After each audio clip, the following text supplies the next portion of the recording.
everybody? Welcome to the neighborhood. I'm here today with my special guest, Alan. You just competed in Battle of the Bars. Alan, what was your experience like today in Battle of the Bars?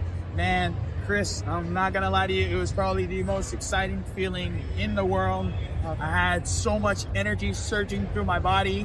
I was full of all this hype. It was amazing. When you were freestyling up there, I saw in the first and second round, you're throwing out a lot of slow speeds. Where do you practice the most for those movements overall? Is it more of the gym or outside?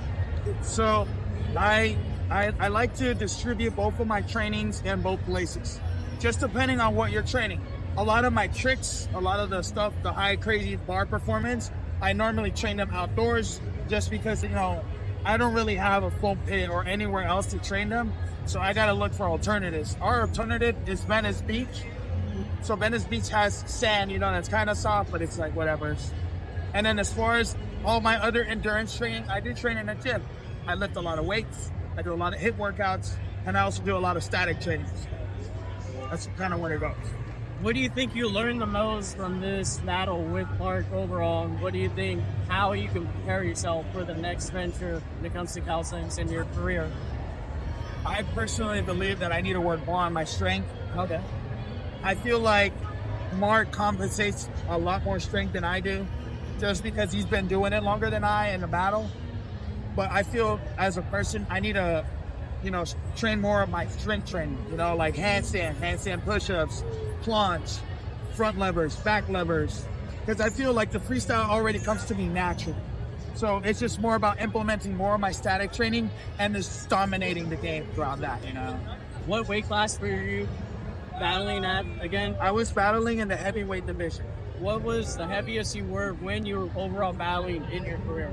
So the heaviest I was in my career, I was at 235 pounds. Still doing the same movements you were doing today? Yes, still doing the same movements. And I just gotta say, from seeing your physique from beforehand to now and how you're moving, you're looking so much better. Yeah, man. There's a lot of work that goes into it, man. And you honestly have to thrive to be better. You have to want it. It's not going to come to you. Sometimes motivation doesn't come to us. It's more about the discipline and consistency. Be the man who, even if you don't have the feeling to get up. Do it because you have to, because you're going to become someone so much more disciplined, so much greater. And that's what I've been doing. I'm 194 now. It's a significant 40-pound change loss, and literally in a time span of 8 months. You run a lot. Yes. You run 5 miles. I run 10 miles. 10 miles a day? No, not a day. I try to separate the miles when I run them. So if I do a regular jog, I'll do 3 miles. Okay. If I'm going for overall, I'm doing 10 miles once a week. Once a week? Once a week. So do 10 miles once a week, and then come home and 2-hour workout day. You go into your overall, when you're preparing for a battle overall, what do you feel like you focus on overall, and how you reshape it throughout your game most?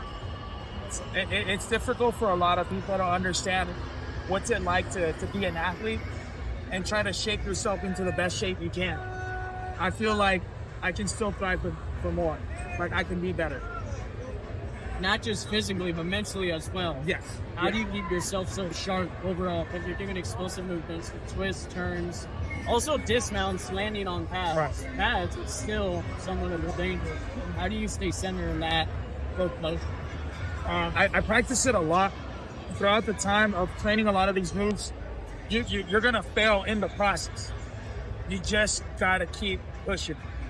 You might fail once, you might fail 2 times, you might fail 100 times. I went through all those fails to get to that center. So it wasn't to where like, hit it once, you learn it once, you get it right. No, I'm gonna fail 1,000 times before I can do that one perfect, Today was about showing out, and I was so scared whether I was gonna land all my moves or not, I landed most of them. Yeah, and it was exciting. I can't wait to see what comes out in the next year, 6 months. Right. You're just gonna keep going year up. I mean, that's the idea, to keep progressing and keep moving up. Ain't nothing stopping me at this point. What's gonna be your treat for yourself after all the training, Yeah. like I know you have to take care of your diet, but like, Yeah. what's your treat? I'm gonna go eat like a piggy. I'm for sure gonna stuff my face. Good. I literally diet so hard, meal prep, sacrifice Sweets? Oh yeah, What are you taking chocolate. into? I'm gonna go hard on chocolate, ice cream. Dark? Oh no, definitely milk chocolate.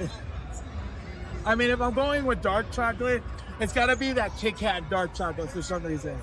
Because I like the wafer. Yeah, makes it dark. Yeah, they do. Kit Kat's got like a dark chocolate, a strawberry. I know about the strawberry. The vanilla one, the white chocolate, dude. They got. I like that one. I found the strawberry one, and I haven't stopped since. Oh yeah, strawberry one's so good. Thank you so much, Alan, for checking in on the neighborhood, and thank you to WCO for bringing this sport and everything here together. Absolutely, man. Hey, it's an absolute pleasure. I remember seeing you battle, so hey, man, we're out here, we're doing the same thing. We're following in the same footsteps, Yes. And again, shout out to Battle of the Bars, WCO. Guys are fucking awesome.